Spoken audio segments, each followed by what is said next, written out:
ஆசீர்வதிக்கப்படுவதாக. பரலோக பிதாவே, இந்த வேளையில் கூட இந்த வேதவாசி நிகழ்ச்சிக்கு நேராக நாங்கள் உண்மை அழைக்கிறோம்.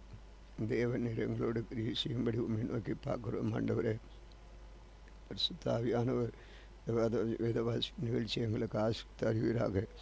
இயேசுப்பா உமக்கு ஸ்தோத்திரம், இயேசுப்பா உமக்கு ஸ்தோத்திரம். கர்த்தர் நீர் கிருபையாக இறங்கி வந்து இந்த நிகழ்ச்சியை நீர் ஆசீர்வதிக்கும்படி உண்மை நோக்கி பார்க்குறோம். ஆண்டவரே, நீர் மத்தியில் ஆசீர்வாடுகிறதற்காக உமக்கு ஸ்தோத்திரம். தேவனே உமக்கு ஸ்தோத்திரம். ஆண்டவரே உமக்கு ஸ்தோத்திரம். தேவன் கிரீசியும் ஆசீர்வதி இயேசு நாமத்தில் வேண்டிக் கொள்கிறோம் பிதாவே, ஆமென். அன்பு நேயர்களே, இன்றைக்கு நாம் வாசிக்க வேண்டிய வேத பகுதி எசேக்கியேல் தீர்க்கதரிசியின் புஸ்தகம். எசேக்கியேல் தீர்க்கதரிசியின் புஸ்தகம் 1ஆம் அதிகாரம். ஸ்தோத்திரம். 30ஆம் வருஷம் 4ஆம் மாதம் 5ஆம் தேதியிலே நான் கேபார் நதி அண்டையிலே சிறைப்பட்டவர்கள் நடுவிலே இருக்கும்போது சம்பவித்தது என்னவென்றால், வானங்கள் திறக்கப்பட்ட தேவ தரிசனங்களை கண்டேன். அது யோயாக்கீம் ராஜாவுடைய சிறையிருப்பின் 5ஆம் வருஷமாக இருந்தது. அந்த 5ஆம் தேதியிலே கல்தேர் தேசத்தில் உள்ள கேபார் நதி அண்டையிலே பூசி என்னும் ஆசானுடைய குமாரன் எசேக்கியேலுக்கும் கர்த்தருடைய வார்த்தை உண்டாகி அங்கே கர்த்தருடைய கரம் அவன் மேல் அமர்ந்தது. இதோ வடக்கே இருந்து புசல் காற்றும் பெரிய மேகமும் அத்தோடு கலந்த அக்னியும் வர கண்டேன். அதை சுற்றிலும் பிரகாசமும் அது நடுவில் அக்னி உள்ளிருந்த விளங்கிய சொகுசாவின் நிறமும் உண்டாயிருந்தது. அது நடுவிலிருந்து 4 ஜீவன்கள் தோன்றின. அவைகளின் சாயல் மனுஷ சாயலாக இருந்தது. அவைகளில் ஒவ்வொன்றுக்கும் 4 முகங்களும் ஒவ்வொன்றுக்கும் 4 சட்டைகளும் இருந்தன. அவைகளுடைய கால்கள் நிமிர்ந்து கால்களாக இருந்தன. அவைகளுடைய உள்ளங்கால்கள் கன்றுக்குட்டியின் உள்ளங்கால்களுக்கு ஒப்பாக இருந்தன. அவைகள் துலக்கப்பட்ட வெண்கலத்தின் வர்ணமாய் மின்னிக் கொண்டிருந்தன. அவைகளுடைய சட்டைகளின் அவைகளில் 4 பக்கங்களிலும் மனுஷ கைகள் இருந்தன. அந்த 4க்கும் அதனதின் முகங்களும் அதனதின் சட்டைகளும் இருந்தன. அவைகள் ஒவ்வொன்றிலும் ஒவ்வொரு சட்டையின் மத்தியிலும் சட்டைகளோடு சேர்ந்திருந்தன. அவர்கள் செல்லுகையில் திரும்பாமல் ஒவ்வொன்றுக்கும் தன் திசைக்கு நேர்முகமாய் சென்றன. அவைகளுடைய முகங்களின் சாயலுக்காவது வலது பக்கத்தில் 4 மனுஷ முகம், சிங்கமும் இடது பக்கத்தில் 4 எருது முகமும் கழுகு முகமாயிருந்தது. அவைகளுடைய முகங்கள் இப்படி இருக்க அவைகளுடைய சட்டைகள் மேலே பிரிந்திருந்தன. ஒவ்வொன்றுக்கும் முன்னே 1-2 சட்டைகள் ஒன்றோடு ஒன்று சேர்ந்திருந்தன. மற்ற 2 சட்டைகள் அவைகளுடைய உடலை மூடின. அவைகள் ஒவ்வொன்றும் தன் திசைக்கு நேர்முகமாய் சென்றது. ஆவி போக வேண்டும் என்றிருந்த எவ்விடத்திற்கும் அவைகள் போகையில் அவைகள் திரும்ப பார்க்கவில்லை. ஜீவர்களுடைய சாயல் எப்படி இருந்ததென்றால், அவைகள் எரிகிற அக்னியின் தழலின் தோற்றமும் நிவர்த்திகளின் தோற்றமுமாயிருந்தது. அந்த அக்னி ஜீவன்களுக்குள்ளே உலாவி பிரகாசமாக இருந்தது. அக்னியிலிருந்து மின்னல் புறப்பட்டது. அந்த ஜீவன்கள் மின்னலின் தோற்றம் போல் ஓடி திரிந்தன. நான் அந்த ஜீவன்களை பார்த்து கொண்டிருக்கையில் இதோ பூமியில் ஜீவன்களிலே 4 முகங்களுடைய ஒரு சத்தத்தை கண்டேன். ஒரு சக்கரத்தை கண்டேன். சக்கரங்களில் ரூபமும் அவைகளின் கோலையும் படிகப்பச்சை வர்ணமாக இருந்தது. அவைகள் 4க்கும் ஒரே விதமாக இருந்தது, சாயல் இருந்தது. அவைகள் ரூபமும் அவைகளின் வேலையும் சக்கரத்துக்கும் சக்கரம் இருக்கும் போல் இருந்தன. அவைகள் ஓடுகையில் தங்கள் 4 பக்கங்களிலும் ஓடும் ஓடுகையில் அவைகள் திரும்புகிறதில்லை. அவைகளின் வட்டங்கள் பயங்கரப்படத்தக்க உயரமாக இருந்தன. அந்த 4 வட்டங்களும் சுற்றிலும் கண்களால் நிறைந்திருந்தன. அந்த ஜீவன்கள் செல்லும்போது அந்த சக்கரங்கள் அவைகள் அருகே ஓடின.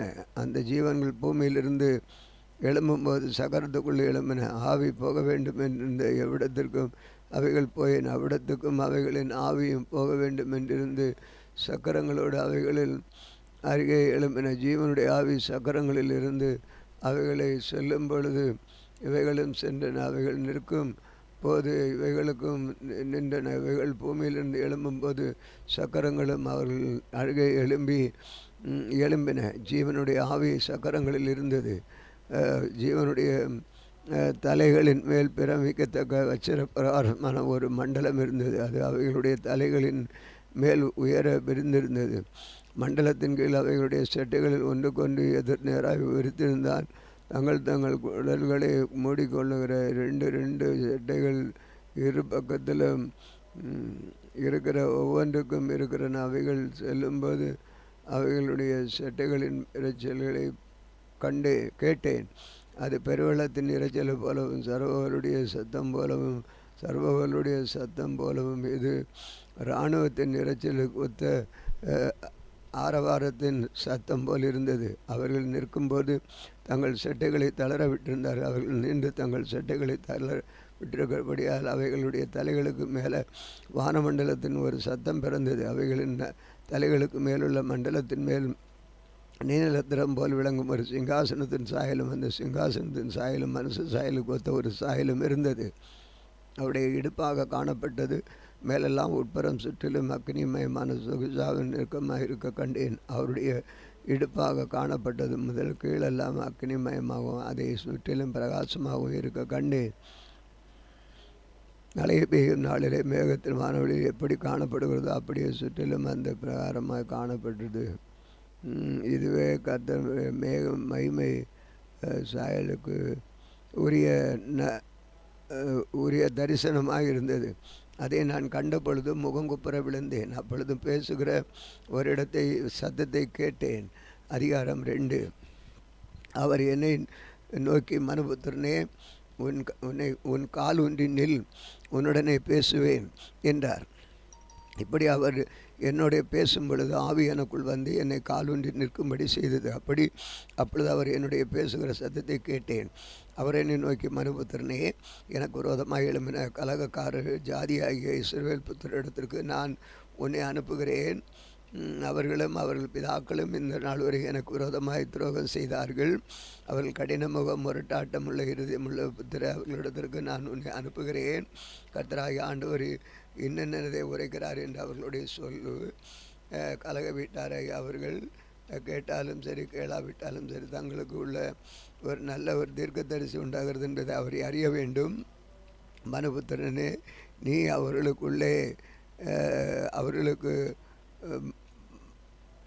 அவர்களுக்கு பயப்பட வேண்டாம். அவர்கள் வார்த்தைகளுக்கு அஞ்ச வேண்டாம். நெரிஞ்சல்களுக்கு முள்ளுகளுக்குள்ளே நீ தங்கியிருந்தாலும், நீ தேள்களுக்குள் வாசம் பண்ணினாலும், நீ அவர்களை வார்த்தைகளுக்கு பயப்படாமலும் அவர்கள் முகத்துக்கு கலங்காமலும் இரு. அவர்கள் கலக வீட்டால் கலகக்காரரை அவர்கள் கேட்டாலும் சரி கேளாவிட்டாலும் சரி, நீ என் வார்த்தைகளை அவர்களுக்கு சொல்லு. மனுபுத்திரனே, நீ அந்த கலக வீட்டாரை போல கலகக்காரனாயிராமல் நான் உன்னுடைய சொல்லுகிறதை கேள், உன் வாயை திறந்து நான் உனக்கு கொடுக்கிறதை புசி என்றார். அப்பொழுது இதோ என்னிடத்திற்கு நீட்டப்பட்ட ஒரு கையை கண்டேன். அந்த கையின் ஒரு புஸ்தகமே சுருளிருந்தது. அதை அவர் எனக்கு முன்பாக விரித்தார். அதில் உள்ளும் புறமும் எழுதப்பட்டிருந்தது. அதில் புலம்புகளிலும் தவிப்பும் ஐயோ என்பதும் எழுதியிருந்தது. அதிகாரம் 3. பின்பு அவர் என்னை நோக்கி, மனுபுத்திரனே, நீ காண்கிறதை புசி, சுருளை நீ புசித்து இஸ்ரவேல் சந்ததி இடத்தில் போய் அவர்களோட பேசு என்றார். அப்படி என் வாயை திறந்தேன். அப்பொழுது அவர் அந்த சுருளை எனக்கு புசிக்க கொடுத்து, மனுபுத்திரை, நான் அவர்களுக்கு கொடுக்கிற இந்த சுருளை நீ உன் வயிற்றிலே உட்கொண்டு அதனாலே குடல்களை நிரப்புவாயாக என்றார். அப்பொழுது நான் அதை புசித்தேன். அது என் வாய்க்கு தேனை போல் தித்திப்பாக இருந்தது. பின்பு அவர் என்னை நோக்கி, மனுபுத்திரனே, நீ போய் இஸ்ரவேல் புத்திரரிடத்தில் சேர்ந்து என் வார்த்தைகளை கொண்டு அவர்களுடைய பேசு. விளங்காத பேச்சும் கடினமான பாசையும் உள்ள ஜனத்தார்களிடையிலே இஸ்ரவேல் சந்ததியாரிடத்தில் நீ எங்கே அனுப்பப்படுகிறாய்? விளங்காத பேச்சும் தங்கள் சொல்லுக்கும் வார்த்தைகளை நீ அறியாத கடினமான பாசையும் உள்ள அதிகமான ஜனங்களிடத்திற்கு நீ அனுப்பப்படவில்லை. நான் அவரிடத்திற்கு உன்னை அனுப்பினோம். அவர்கள் உனக்கு செவி கொடுப்பார்களோ? இஸ்ரவேல் வீட்டாரோ வென்றால் உனக்கு சொல்லி கொடுக்க மாட்டார்கள், எனக்கு செவி கொடுக்க மாட்டோம் நீ என்கிறார்களே. இஸ்ரவேல் புத்திரர், நீ இஸ்ரவேல் கடிந்து என்று நீ கடினமான நெற்றியும் முரட்டாட்டம் உள்ள இருதயம் உள்ளவர்கள், இதோ உன் முகத்தை அவர்கள் மேகத்துக்கு எதிராகவும் உன் நெற்றியை அவர்கள் நெருஞ்சலுக்கு எதிராகவும் கெட்டியாக்குகிறேன். உன் நெற்றியை வச்சிரக்கல்லை போல் ஆக்கினேன், கண்மலையை பார்க்கலும் கெட்டியாக்கினேன். அவர்கள் கலகமுள்ள வீட்டார் என்று நீ அவர்களுக்கு பயப்படாமலும் அவர்கள் முகங்களுக்கு கலங்காமலும் இரு. பின்னும் அவர் என்னை நோக்கி, மனுபுத்திரனே, நான் உன்னுடனே சொல்லுகிறேன், என் வார்த்தைகள் எல்லாம் நீ உன் செவிகளில் கேட்டு உன் இருதயத்தில் ஏற்றுக்கொண்டு நீ போய் சிறைப்பட்ட தன் ஜனத்தின் புத்தரிடத்தில் சேர்ந்து அவர்கள் கேட்டாலும் கேளாவிட்டாலும் அவர்களுடைய பேசு. கர்த்தராகிய ஆண்டவர் என்னென்ன விதமாய் உரைக்கிறார் என்று அவர்களுடைய சொல் என்றார். அப்பொழுது ஆவி என்னை உயர எடுத்துக்கொண்டது. கர்த்தருடைய ஸ்தானத்திலிருந்து விளங்கிய அவருடைய மகிமைக்கு ஸ்தோத்திரம் உண்டாவதாக என்று எனக்கும் பின்னாக கூப்பிட்ட மகா சத்தத்தின் இரைச்சலை கேட்டேன். ஒன்றோடென்று இணைந்திருக்கிற ஜீவன்களுடைய செட்டைகளின் இரைச்சலையும் அதற்கு எதிரே ஓடிய சக்கரங்களின் இரைச்சலையும் மகா சத்தத்தின் இரைச்சலையும் கேட்டேன்.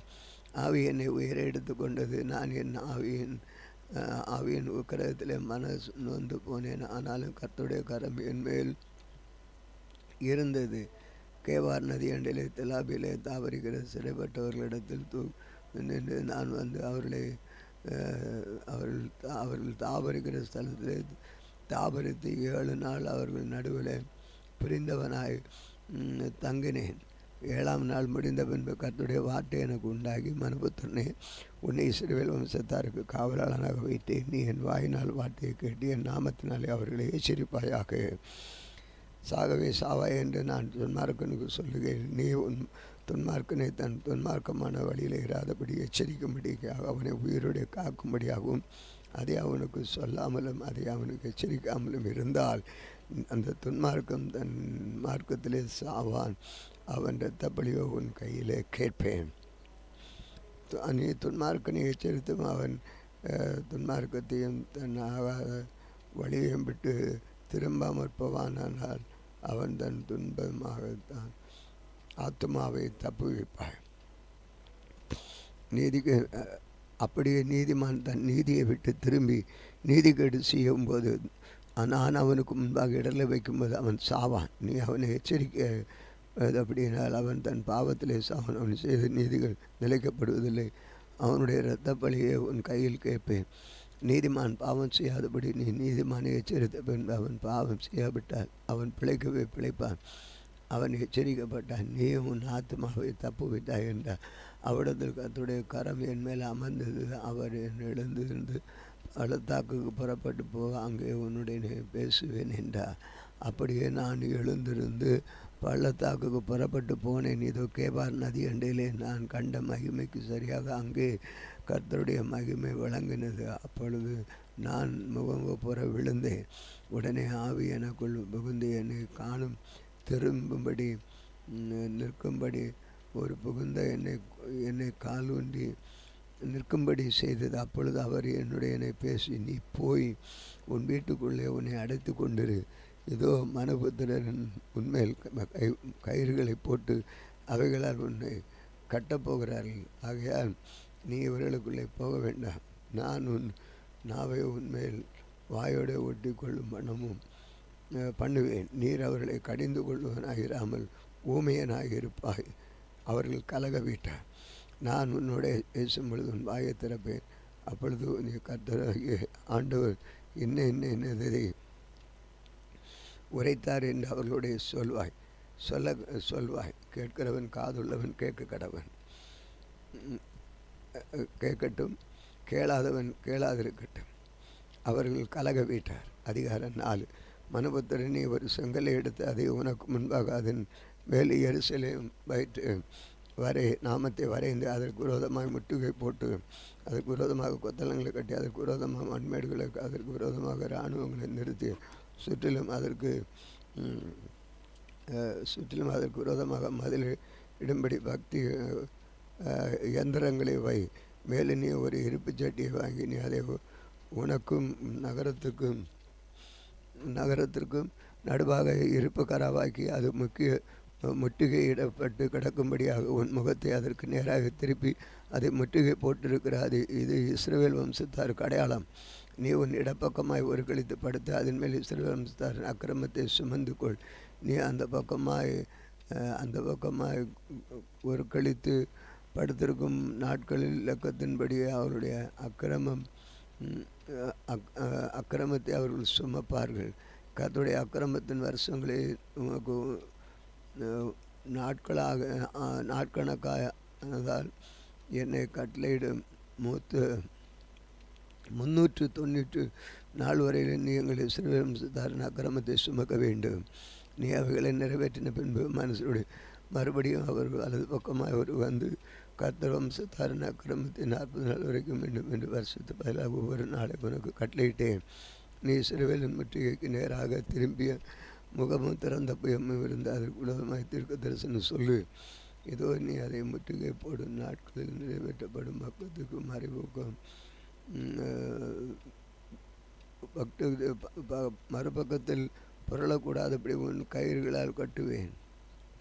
நீ கோதுமையும் வார்கோதுமையும் பெரும்பயிற்றையும் சிறுபயிற்றையும் திணையையும் கம்பையும் வாங்கி அவைகளை ஒரு பாத்திரத்தில் போட்டு அவைகளை உனக்கு கொஞ்சம் அப்பஞ்சுடுவாய். ஒரு காலம் படுக்கும் நாட்களுடைய இலக்கத்தின்படி 309 நாள் அதன் எடுத்து சாப்பிடுவாயாக. நீ சாப்பிடும் பொழுது போஜனம் தான் ஒன்றுக்கு 20 சேக்கல் நிறைய இருக்கும்படி நாளுக்கு நாள் சாப்பிடுவாயாக. தண்ணீரையும் அளவாகியின் அளவின்படி படியில் 1/6 பங்கை குடிப்பாய். அப்படி நாளுக்கு நாள் குடிப்பாயாக. அதோ வார்கோதுமை அடையை போல சாப்பிடுவார்கள். அது மனுஷனிடத்திலிருந்து வந்த கஷ்டத்தின்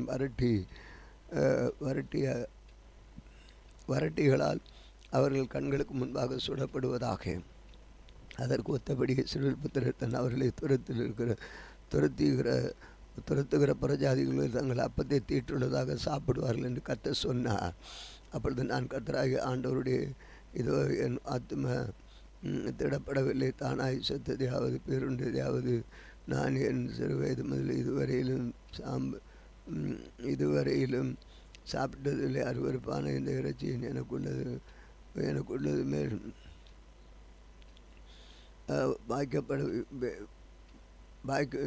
பீடத்தில் அருவருப்பான இறைச்சியும் வாய்க்கு உட்பட்டவும் இல்லை என்றேன். அப்பொழுது அவரை நோக்கி, பார், மனுஷ கஷ்டத்தின் வரட்டிக்கு பதிலாக உனக்கு மாட்டுச்சாணி வரட்டியை கட்டளையிடுகிறேன். அதனால் உன் அப்பத்தை சுடுவாயாக என்றார். பின்னும் அவர் மனுபுத்திரனை ஏதோ அப்பமும் தண்ணீரும் அவர்களுக்கு குறைவாயும் அவனவன் திடுக்கடும் அவர்கள் தங்கள் அக்கிரமத்தில் வாடி போகவும் தன் எருசலேமின் அப்பம் உண்டென்று ஆதரவு கோலை முறித்தேன். அவர்கள் அப்பத்தின் விதியின்படியே விசாரத்தோடு சாப்பிட்டு வண்ணீரை அளவின்படியே திடுக்குதலோடு குடிப்பார்கள். அதிகாரம் 5. பின்னும் கர்த்தர் மோசேயை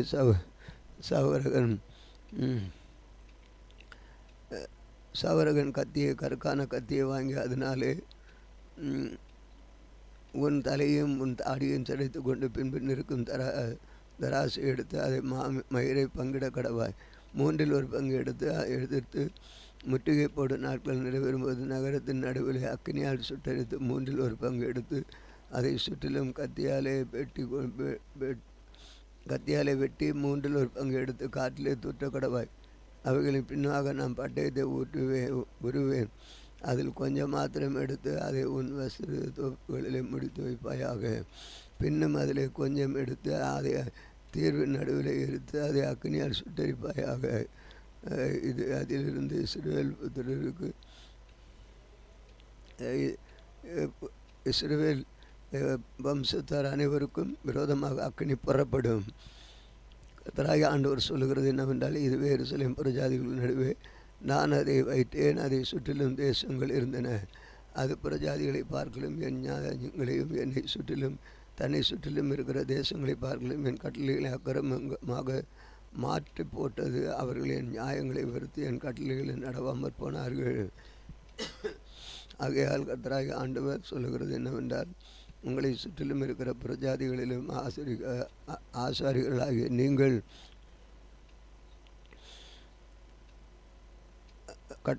என் கட்டளைகளை நடவாமலும் என் நியாயங்களின்படி செய்யாமலும் உங்களை சுற்றிலும் இருக்கிற புறஜாதிகளுடைய நீதி நியாயங்களின்படியாவது நடவாமலும் பேசினபடினாலே இதோ நானே உனக்கு விரோதமாக வந்து புறஜாதிகளுடைய கண்களுக்கு முன்பாக உன் நடுவில் நீதி செலுத்தி நான் முன்பு செய்யாததும் இனி செய்யாது இருப்பதுமான உனக்கு உன் எல்லா அருவருப்புகளின் நிமித்தம் செய்வேன்.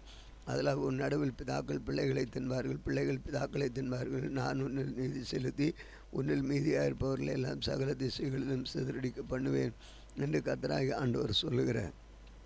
அதனால் என்று இழப்படத்தக்கதும் அருவருக்கப்படத்தக்கதுமான உன் கிரியைகளின் நீ என் பரிசுத்த ஸ்தலத்தை தீட்டுப்படுத்தினபடியால் என் கண் உன்னை கண்டு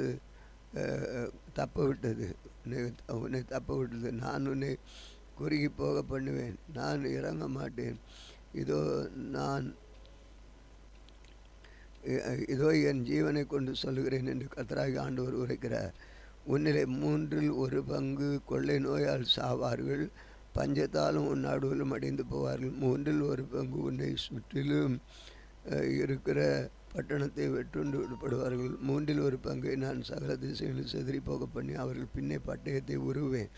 இப்படி என் கோபம் நிறைவேறும். இப்படி நான் என் உக்கிரகத்தை அவர்கள் மேல் தங்க பண்ணுகிறதுனால் என்னை ஆற்றிக்கொள்வேன். நான் என் உக்கிரகத்தை அவர்கள் நிறைவேற்றும் பொழுது கர்த்தராகிய நான் என் வைராக்கியத்தை இதை பேசினேன் என்று அவர்கள் இதை அறிவார்கள். வடதிசையில் இருக்கிற தேவனுடைய கண்களுக்கு முன்பாகவும் உன் சுற்றுப்புறத்தாருக்கு முன்பாகவும் ஜாதியாகிய சுற்றுப்புறத்தாராகிய ஜாதிகளுக்குள்ளே நான் உன்னை பாழும் நிந்தையுமாக்குவேன். நான் கோபத்தாலும் உக்கிரகத்தாலும் கொடிய தண்டனைகளாலும் உன்னில் நீ செலுத்தும்படி உன் சுற்றுப்புறத்தார ஜாதிகளுக்கு அது நிந்தையாகவும் துர்க்கத்தியாகவும் எச்சரிப்புமாக பிரமிப்பாக இதை சொன்னேன். உங்களை அழிப்பதற்கு நான் அனுப்பியும் அழிவுக்கு ஏதுவான பஞ்சத்தில் கொடிய அம்புகளை தான் அவர்களுக்குள்ளே ஏவும்போது தான் பஞ்சத்தை உங்கள் மேல் அதிகரிக்க பண்ணி உங்கள் அப்பம் என்னும் ஆதரவுகளை முறித்து போடுவேன். பஞ்சத்தையும் உன்னை பிள்ளைகள் லாபம் போக பண்ணும். பிள்ளை இல்லாமல் பஞ்சமும் உன் பிள்ளை இல்லாமல் போக பண்ணும். துஷ்ட மிருகங்களையும் உங்களுக்கு விரோதமாக அனுப்புவேன். கொள்ளனையும் இரத்தம் சிந்துதலும் உன்னில் சுற்றி திரியும். பட்டயத்தை நான் உன்மேல் வரப்பண்ணுவேன். கர்த்தராகிய நான் இதை சொன்னேன் என்றார். வாசிக்க வேண்டிய வாசித்தோம். செபிப்போம். அன்பின் ஆண்டவரே, இந்த வேளையில் உம்முடைய நாம் மையப்படுவதை செய்வதற்காக ஸ்தோத்திரம். கர்த்த பெரிய காரியங்களை உம்முடைய மகிமை வெளிப்படட்டும். நல்ல வேத வார்த்தையின் முடிவாய் பல எச்சரிப்புகளை கொடுத்திருக்கிறேன். இயேசு கிறிஸ்துவ நாமத்தில் வேண்டிக் கொள்கிறோம் பிதாவே, ஆமேன். இந்த நாளில் எங்களுக்கு விரோதமாய் கிரிசுகிற சகல அந்தகார வல்லமையின் ஆவிகளை இயேசு கிறிஸ்துவ நாமத்தில் கடிந்து கட்டுகிறோம். ஆமேன், ஆமேன்.